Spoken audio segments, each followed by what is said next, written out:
40 years.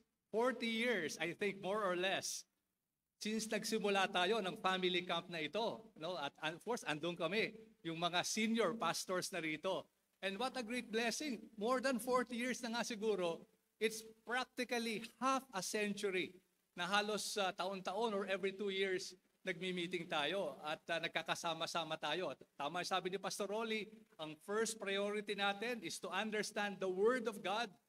Subalit kasabay niyan o kakabit niyan, napakasarap din ng fellowship na ito. Especially as we heard yung pangangaral, Our Father, give us this daily bread. At ganun din ngayon, makikita natin yung corporate aspect ng ating pagiging Kristiyano. At yung mga iba sa atin, marami sa atin, siguro maliliit yung mga iglesia natin. Isang special treat na makasama ng ganito karaming tao. Siguro may mga 700, more than 500 for sure, tayo ngayong umagang ito. So, sabi nga ni John Calvin, we ought to examine our prayers by this rule.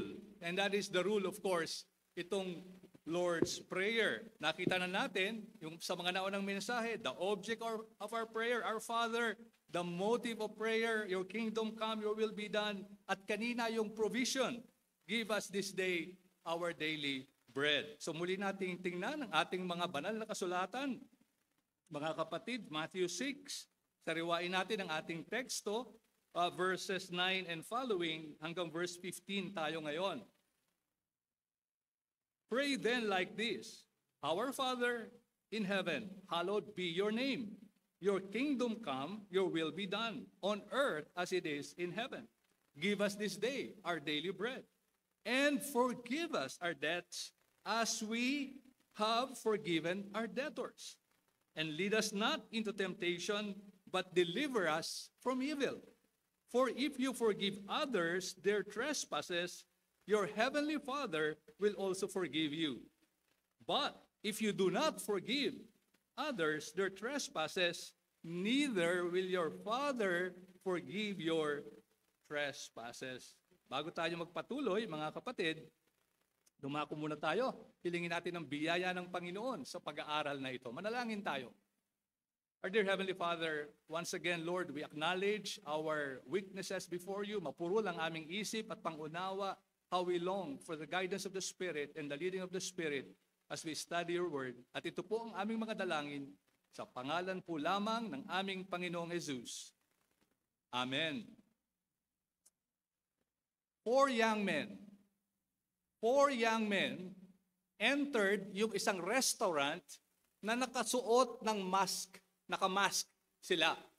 And so immediately, alam na nung mga staff, wala pa kasing customer yung restaurant na ito, mga staff pa lang nandun, pagpasok pa lang nung 4 na nakamask na mga lalaking itong mga kabataan, alam na nilang hold up ito.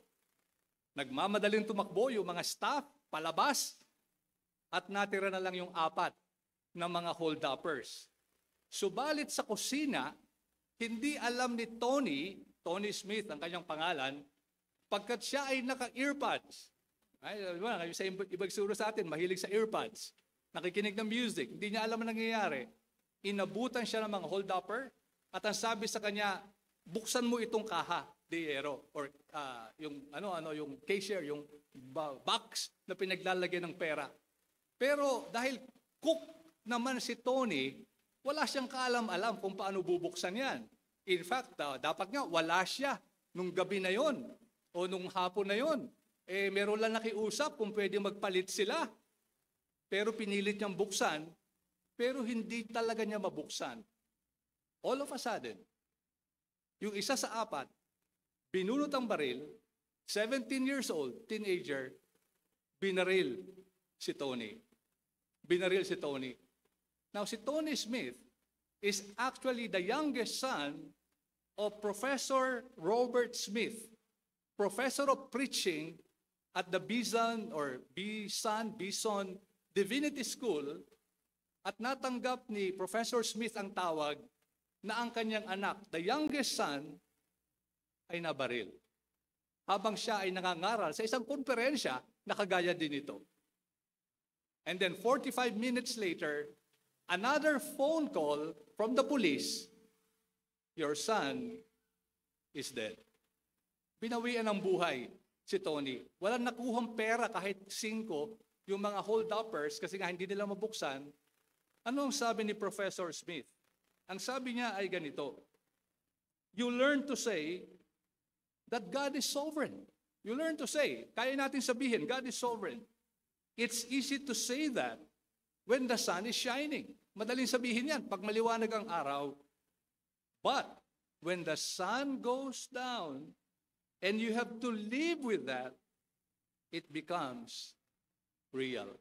It becomes real. Now, ang mundo na ating kinabubuhayan is clearly infected, affected with evil and suffering. Merong mga kasamaang nangyayari. Tayo ay nagagawa ng kasamaan ng ibang tao. Nahihirapan tayong magpatawad sa ibang tao. Tayo mismo naapektuhan ng kasamaan. At tayo mismo ay nagkakasala at gumagawa ng mga kasamaan. So our text reminds us of the problem of sin, evil, and suffering. At alam nyo, ito ang kalimitang ibinabato ng mga atheists. Gaya ng alam ng marami sa atin, ito na rin yung ibinabato ng maraming mga di naniniwala sa Diyos, the problem of evil and suffering. Bakit merong pagdurusa kung tunay na merong Diyos? At gaya nakita natin kanina, we pray for daily necessities, we depend on God alone, but assuming matanggap natin ang tinapay na ito, meron pang isang problema na napakahalaga na kailangan nating i-deal. And that is the problem of sin and evil in our lives. And so mga kapatid, ang mensahe na gusto kong dalhin sa inyo ngayong umagang ito, as believers, pray for the forgiveness of the sins we commit and for protection against evil. Now, basically, hinango ko lang yan doon sa text na ating pag-aaralan ngayon. So una sa lahat, let's pray for freedom from the guilt of sin. Ang isang panalangin natin ay sana ay makalaya tayo, patawarin tayo ng Diyos sa ating mga kasalanan. Verse 12, balikan natin yung text natin. And, so kasunod nung daily bread, and forgive us our debts. Now dito medyo gagawin nating framework, yung parang, alam nyo sa algebra o kaya geometry, meron tayong problem, solution, proof, or evidence. No? So yan yung framework na gagamitin natin. Problem, ano yung problema? Forgive us our debts. Debts. May utang dito. We are debtors.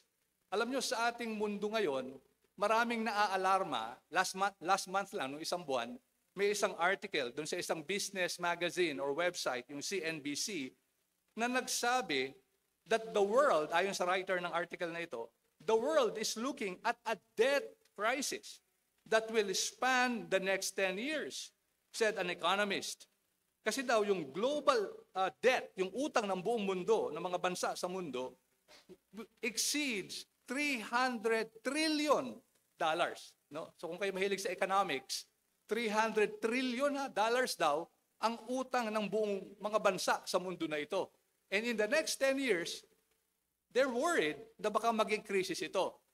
Pagdating naman sa ating mga Pilipino, siguro kung magso-survey tayo ngayon, halimbawa, taas niyo ang kamay niyo, sino rito ang walang utang? Walang utang.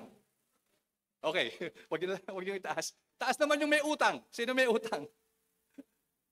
Alam ba niyo na bawat Pilipino may utang na 100,000 pesos?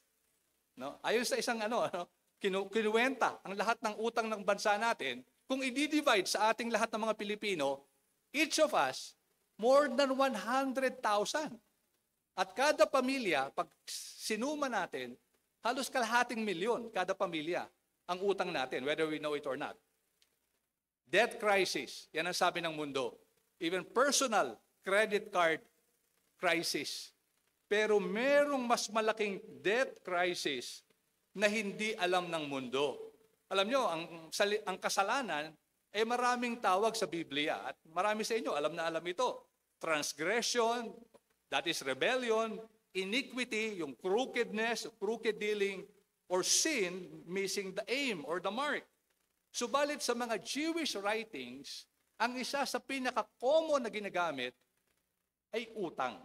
Debt. Ang kasalanan ay utang. Now, ano ba yung ibig sabihin ng debt? By definition, according to the dictionary, a debt is an undischarged obligation. Isang obligasyon na hindi mo nagagampanan. Yan ang simpleng definition. Pwedeng pera, kaya pag may utang ka ng pera, dapat bayaran mo, hindi mo pa nababayaran, utang yon. Now, when it comes to God, we owe God certain obligation. In fact, we owe our God complete obedience. Yan ang ating obligasyon sa Diyos, na siya ay sundin natin. Siya ang lumalang na lahat ng mga bagay, nilalang niya ang bawat isa sa atin, siya ang nagbibigay ng buhay sa atin, He gives our daily bread to sustain our life. We owe Him utter, complete, unquestioning obedience. Kaya sabi ng Panginoong Jesus, Luke 17 verse 10, so likewise, sabi ng Panginoon, when you shall have done all things commanded you, say, we are unprofitable servants. Why? For, or because, we have done what we ought to do. We have done what we ought to do. Ito lang yung kailangan namin gawin. At ito yung mga dapat naming gawin. Now, debt, undischarged obligation, pero alam nyo, meron din tinatawag na bad debt.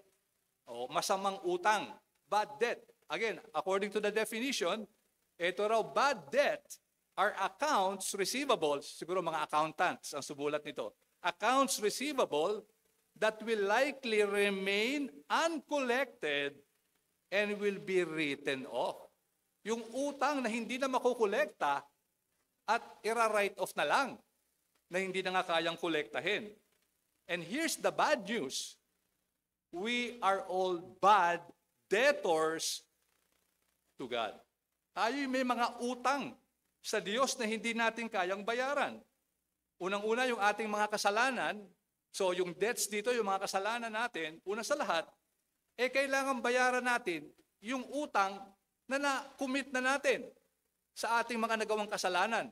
Kunwari, 20 years old ka ngayon, 30 years old, simula nung pinanganak tayo sa kasalanan, marami tayong kasalanan na gawa, dapat bayaran natin yun, utang natin sa Panginoon, nagkasala tayo sa Kanya.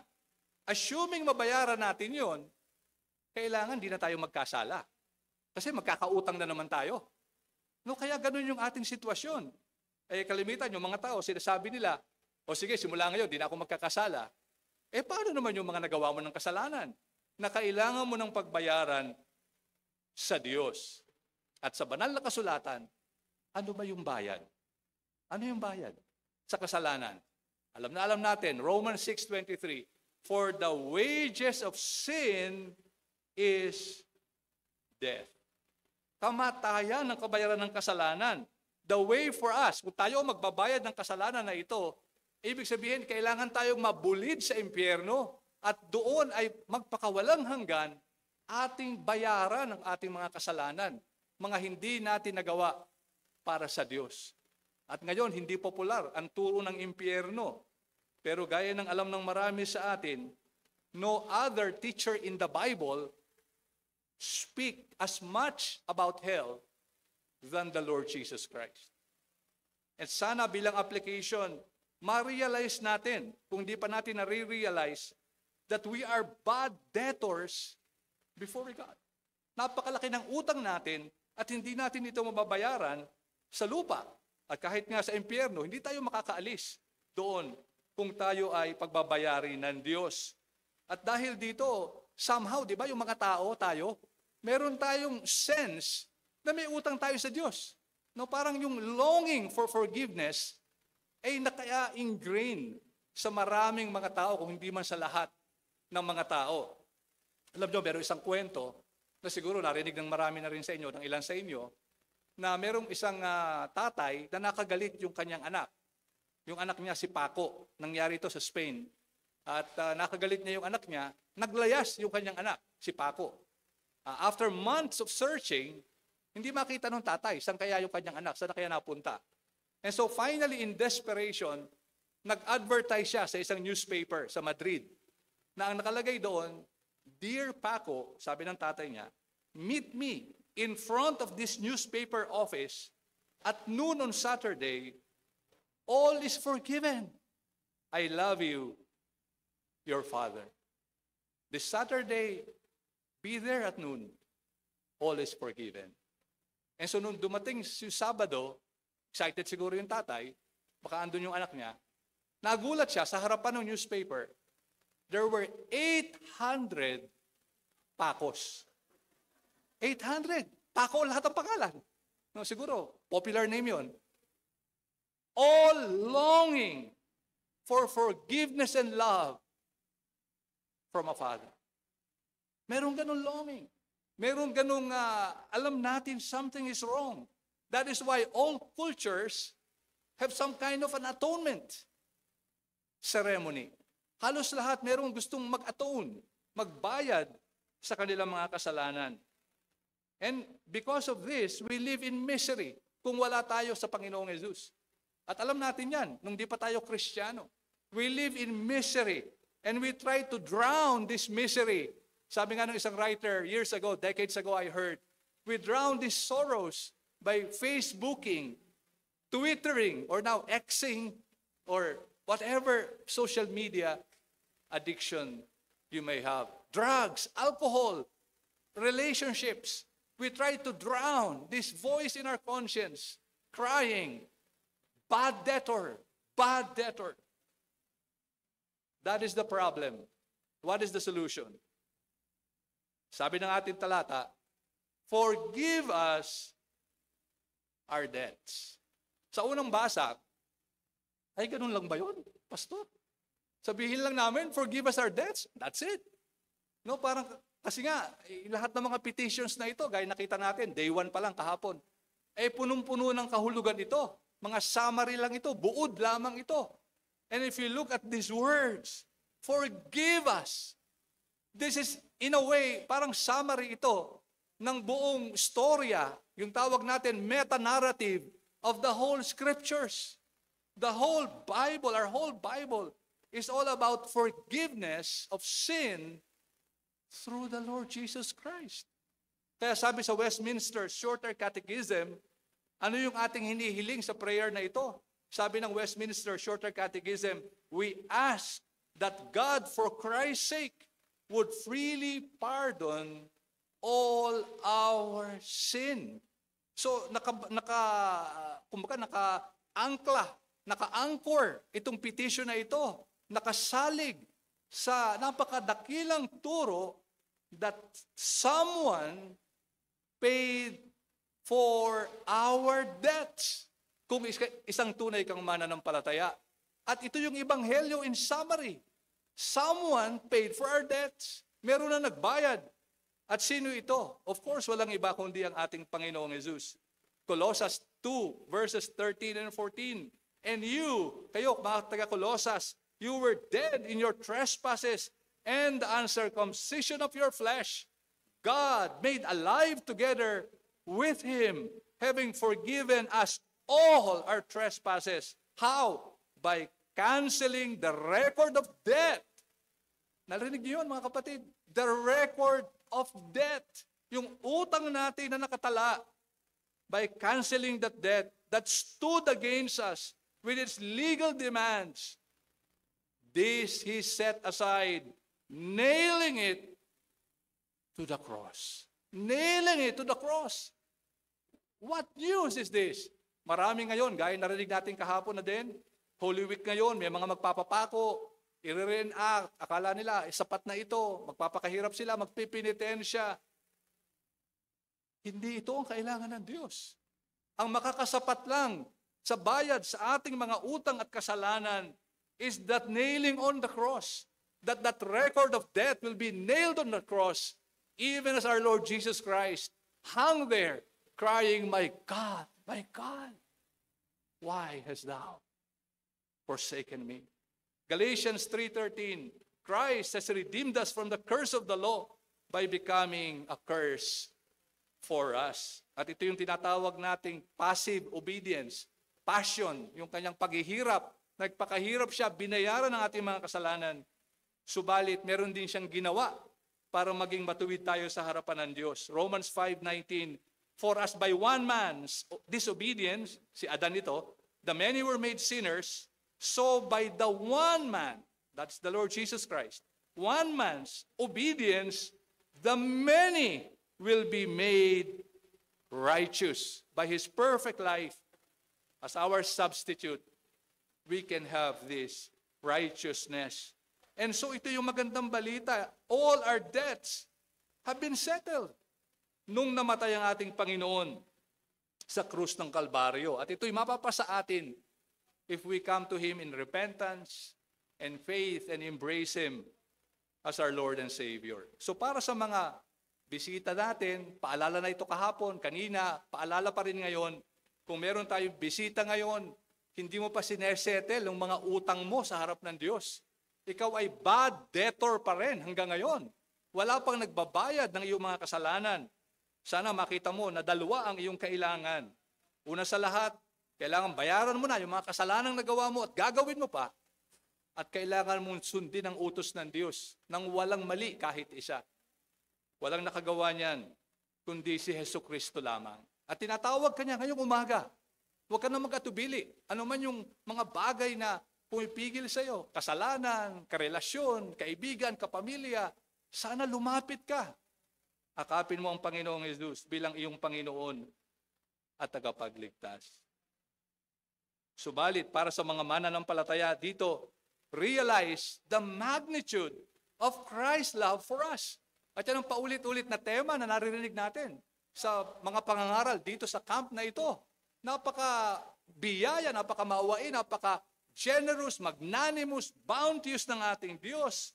At grabe yung utang natin na utang sa Kanya, subalit binayaran ito ng Kanyang bugtong na anak, ang ating Panginoong Jesus. Subalit baka maisip ng iba, teka, Pastor, bakit kailangan araw-araw yan? Kasi di ba, give us this day our daily bread and forgive us. Ibig sabihin ba, araw-araw din yan? Kala ko ba binayaran ng Panginoong Jesus ang lahat ng ating mga kasalanan? Bakit kailangan pa natin itong ipanalangin? Well, simple reason, inutusan kasi tayo ng Diyos na kailangan pa rin tayong humingi ng tawad sa ating nagagawa pa rin kasalanan, mga remaining sins na ating nakukumit. 1 John 1:8, hindi ako may sabi nito. Sabi ng banal na kasulatan ni Juan, 1 John 1:8 and 9, if we say we have no sin, we deceive ourselves. And the truth is not in us. If, ito na, we confess. Okay? So, talagang kumbaga, consistent doon sa panalangin ng Matthew 6. If we confess, if we repent, aminin natin, i-admit, if we are sorrowful, we confess of our sins, sino yung He? God, not just God, but gaya na narinig natin kahapon, our Father, He, Himself, God, is faithful and just to forgive us our sins and to cleanse us from all unrighteousness. Kalimitang ginagamit dito na illustration ay parang anak na nagkasala sa ama. Yung anak, father, yung earthly father, earthly son. No? Hindi naman nawawala yung pagiging anak at ama. Pero yung relationship, nagkakaroon ng bahid o nagkakaroon ng parang malayo pag nabubuhay tayo sa kasalanan. Parang ganoon din sa ating Ama sa Langit. Kaya kailangan palagian tayong humingi ng tawad sa ating Ama, hindi as judge, hindi dahil baka pumunta tayo sa impyerno, because He is our Father. And we love our Father.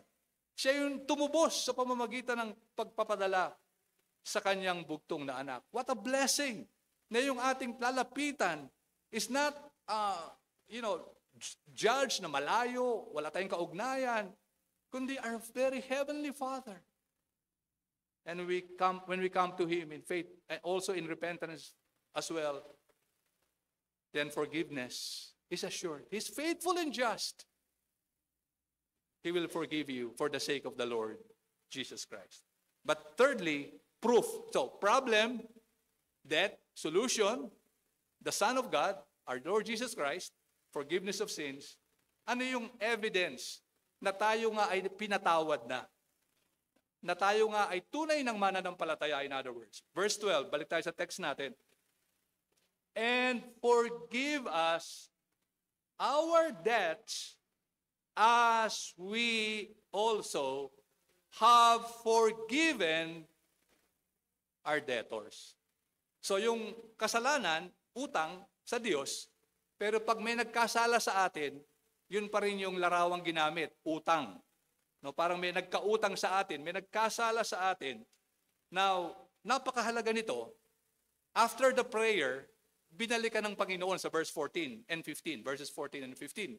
Sabi sa verse 14, for if you forgive others their trespasses, your heavenly Father will also forgive you.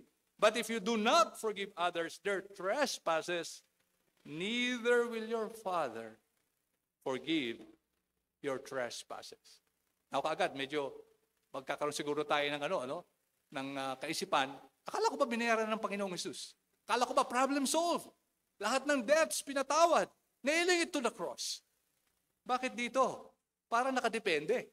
No? Parang conditional. Well, of course, doon sa ating talata mismo, as we also, we have forgiven. As we forgive. At dito, not to belabor this point, but the simple explanation is that a forgiving spirit reflects that we have been forgiven. Ganun lang kasimple. Yung nakatanggap ng kapatawaran ay magkakaroon din ng espiritu na magpatawad. As we, emphatic dito yung we in the original, may emphasis. As we, kami na makasalanan, kami na pinatawad mo, O Diyos, ay ganun din magpapatawad sa iba. We have no right to seek forgiveness. Parang sinasabi ng petition na ito, if we are withholding forgiveness of others. Hindi tayo maganda, hindi mainam. It's a hypocrisy na humihingi ka ng tawad sa Diyos, ayaw mo naman patawarin ang kapwa mo. And so bilang application, let's examine our response when others sin against us. And I know it's difficult. No? Hindi ako magpapanggap dito na pag may nagkasala sa akin, immediately gusto kong patawarin. I struggle. Mahirap talaga. No, iniisip niya yan, parang nanganganak or iba-ibang mga kaisipan na iisip natin when someone offends us. And sometimes, if not many times, yung mga offense are trivial. Hindi ka lang binate, nilampasan ka, hindi ka masyadong pinansin. Grabe naman yung kapatid na yun. No? At kung meron man akong hindi nabate o napansin dito, pasensya na. Okay? I can only say na due to senior citizenship. Yan ang magandang maging senior citizen kami nila, pastor. Meron na kaming ready excuse. Sorry senior na ako eh. No? Hindi ko nakilala. Okay, sabi ng Panginoon, binigay niya yung parable eh. Ganun kahalaga ito, nagbigay siya talaga ng isang parable. Kasi sabi ni Pedro, Lord, how many times? This is in Matthew 18. Should we forgive someone? 7 times? Kasi yun ang pinagtatalunan ng mga teachers nung panahon nila. Ilang beses ba? 1, 2, 3, 7. Eh nagulat sila, sabi ng Panginoon. I do not say to you 7 times, but 77 times. 70 times 7 or 77. Whatever, the point is, hindi mo dapat binibilang. Di ba? Hindi mo dapat binibilang at nagbigay siya ng parable. May isang hari pinagsulit ang kanyang mga stewards. Merong isang steward na parang winaldas o nagkautang. Yung utang niya napakalaki. Mga talents and talents, thousands. Kumbaga sa ating panahon, gazillion pesos, gazillion dollars.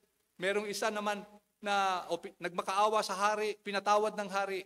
Paglabas niya doon, may isang may utang din sa kanya. Ang utang, barya lang. Galit na galit siya, pinabilang mo. Ano sabi ng Panginoon? Nakita ng mga kapwa niya alipin, isinumbong siya sa hari. At ang sabi ng hari, sabi ng Panginoon sa parable, verse 32, Matthew 18, Then his master, the king, summoned him, that evil servant or steward, and said to him, "You wicked servant, I forgave you all the debt because you pleaded with me. And should not you have had mercy on your fellow servant as I had mercy on you?" And in anger, his master delivered him to the jailers until he should pay all his debt. So also, ito in-apply na ng Panginoon, so also, my heavenly Father will do to every one of you if you do not forgive your brother from your heart. From your heart. Grabe, no? Sobering.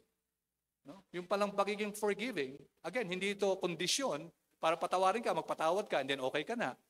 Kundi yung spirito na magpatawad, ito yung proof and evidence of someone who has been forgiven.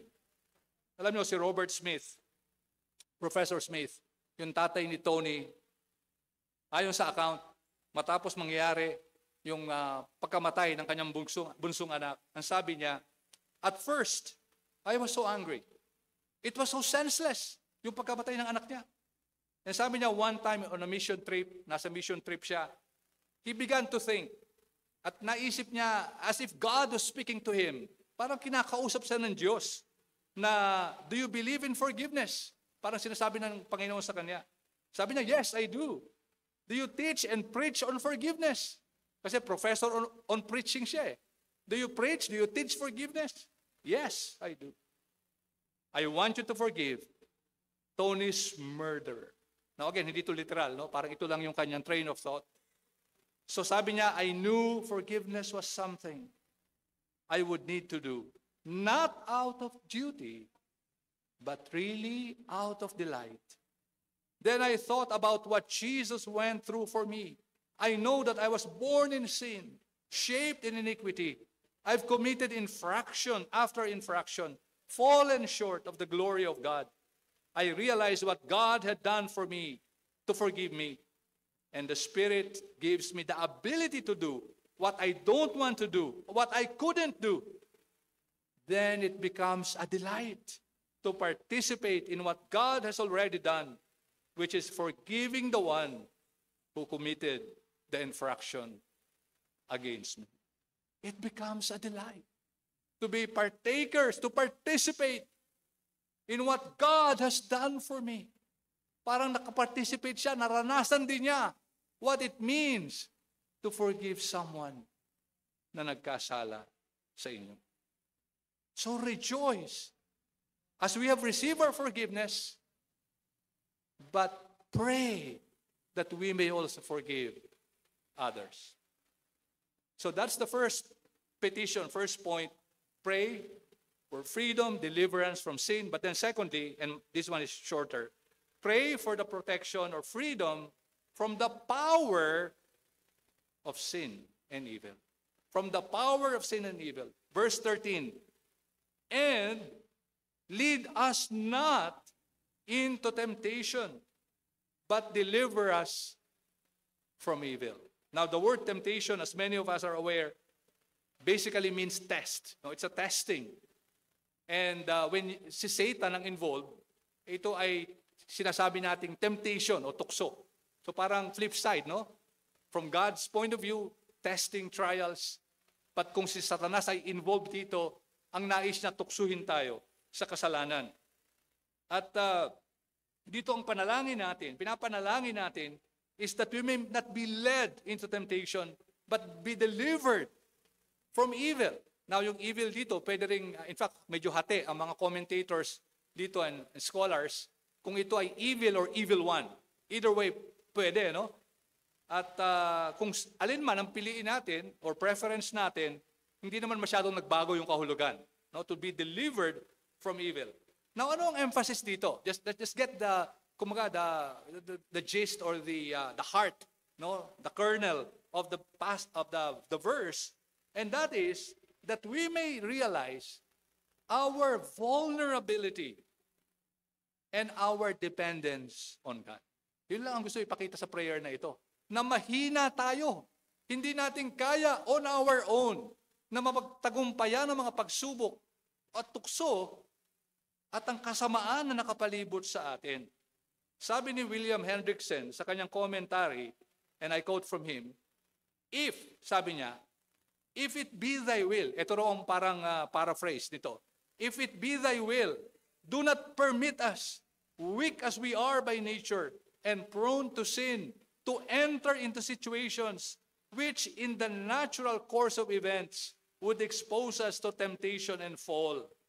But, whatever be thy way with us, deliver us from the evil one. So yun daw yung laman ng prayer na ito. Sana, Panginoon, huwag mong hayaang mapunta kami. Na pag napunta kami sa lugar na ito, by nature, prone kami sa kasalanan, baka ma-expose kami at mahulog sa kasalanan. Pero kung ano man ang iyong kalooban, kung padaanin mo kami dito, i-deliver mo kami from evil. Huwag sana kami magkasala at mahulog sa kasamaan. And so, it is simply saying na ang Diyos, James 1:2, perhaps is just the sort of complement verses here. James 1:2, ang sabi ni James, count it all joy, my brothers, when you meet trials at various kinds. So parang magkabaligtad, ano? Kala ko ba, let's pray na hindi tayo mahulog o mapunta sa trials or testing. Bakit naman dito si James, count it all joy, for you know that the testing of your faith produces steadfastness. Kumbaga, kung hahayaan ng Panginoon ang trial sa buhay natin, ang pakay ng Panginoon ay tayo ay lumago sa katibayan, sa pananampalataya. At verse 13 ng James 1, nilinaw ni Santiago, let no one say, when he is tempted, I am being tempted by God. For God cannot be tempted with evil, and he himself tempts no one. But each person is tempted when he is lured and enticed by his own desire. So, again, ito yung prayer na sana, Panginoon, wag. Pero kung dumaan kami doon, we realize our weaknesses, our vulnerabilities, our inabilities. Preserve us, O Lord. Preserve us. And again, ang isang analogous request daw, sabi ng isang writer, is parang yung nananalangin tayo na huwag tayo magkasakit.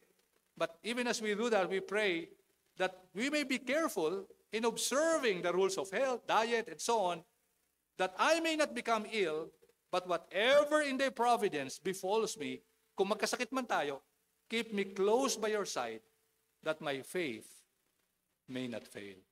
Para hindi bumagsak tayo sa kasalanan. And so by way of application, as we run out of time here, given our weaknesses, let's pray and depend only on God to overcome temptation and evil. Sa Kanya lamang tayo umasa. The truly forgiven longs to be free from the power of sin and evil. Kung tunay kang pinatawad ng Diyos, sa iyong mga utang, hindi ka nalalapit para magkautang na naman.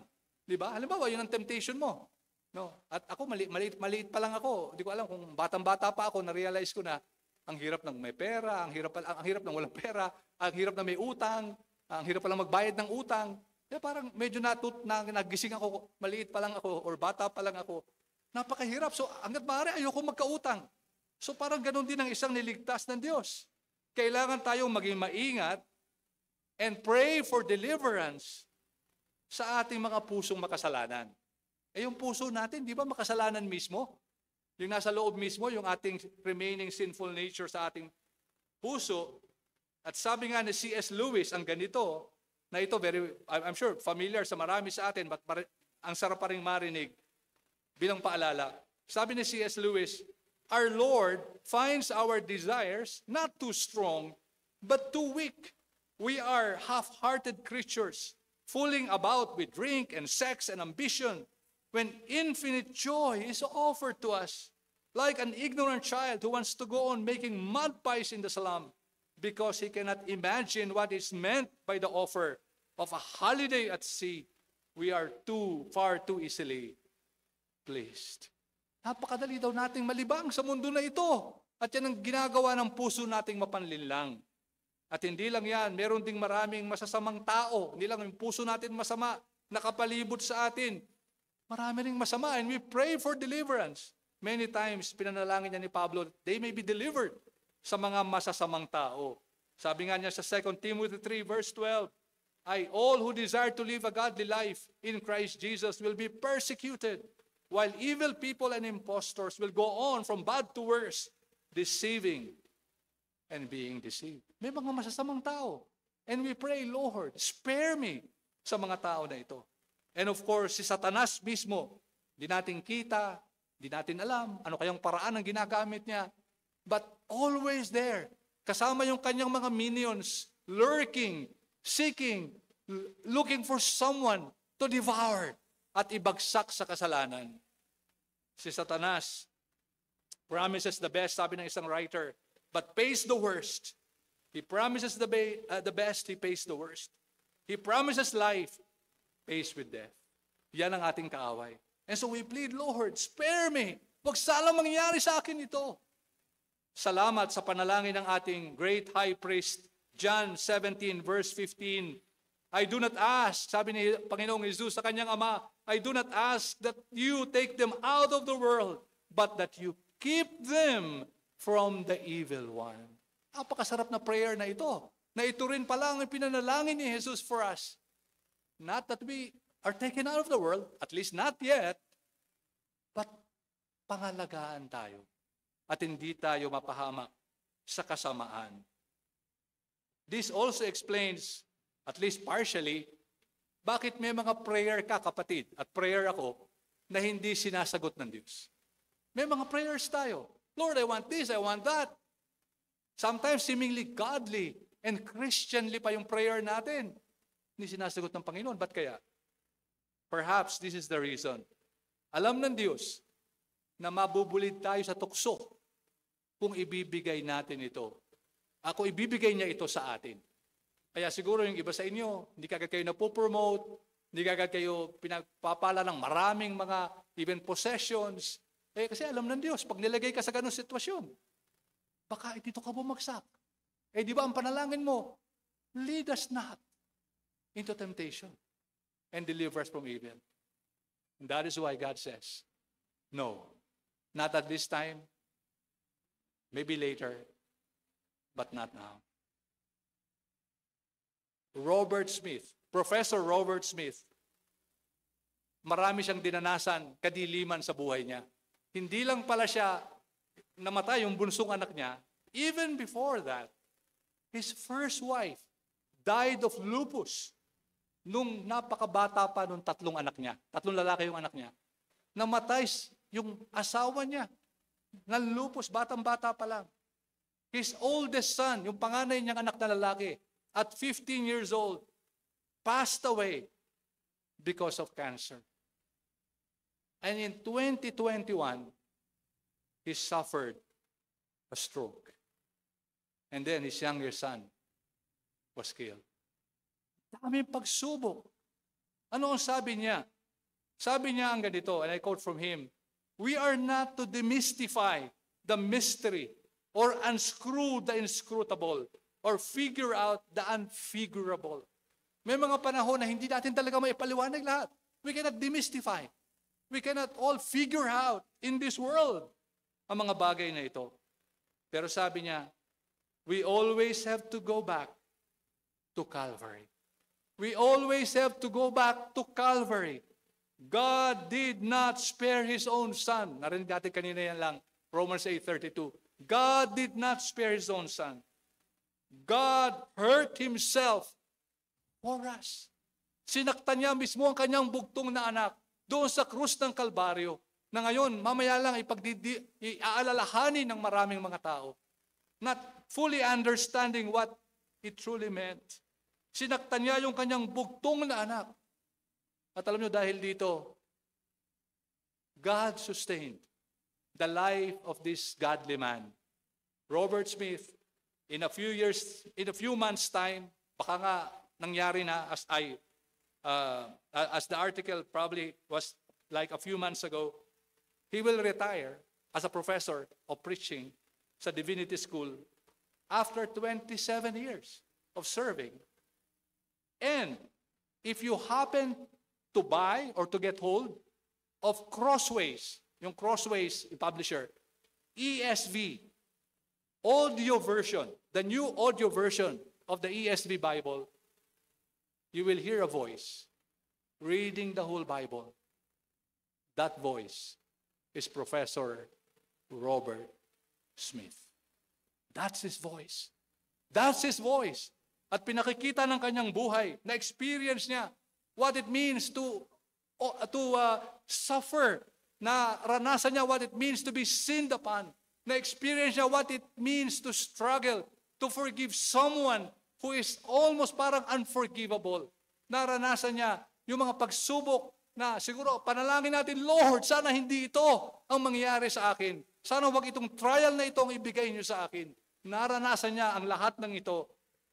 And yet, the sovereignty of God, not demystifying, not trying to understand everything, but submitting to the sovereignty of God, the providence of God, clinging to Calvary and the cross of the Lord Jesus Christ, nakalakad ang old saint na ito, showing to us that God answers our prayers. Deliver us from temptation. Deliver us from evil. Forgive us our sins, even as we forgive. Tayo manalangin. O Panginoon namin Diyos, how so sensitive we are na kami rin mismo so many times hindi namin nagagawang magpatawad agad-agad ng mga taong nagkakasala sa amin. We pray that you will refresh upon our hearts. Muli niyo ipaalala sa amin ang kapatawaran na aming natanggap sa inyo. And may we continue to confess of our sins daily at amin pong hilingin ang inyong kapatawaran sa pangalan lamang ng aming Panginoong Jesus. And whatever happens in our lives, kayo po ang mag-deliver sa amin, anuman ang mga pagsubok na naghihintay, anuman ang mga tukso, Lord, spare us. At dalhin niyo kami to that eternal bliss, na kasama kayo sa langit, in the new heaven and earth, kung saan wala ng kasalanan, you will fully answer our prayer, you will fully forgive our sins, and we will never sin anymore. And you will banish all evil and temptation in our lives. Ito po ang aming mga samo at dalangin sa pangalan po lamang ng aming Panginoong Jesus. Amen.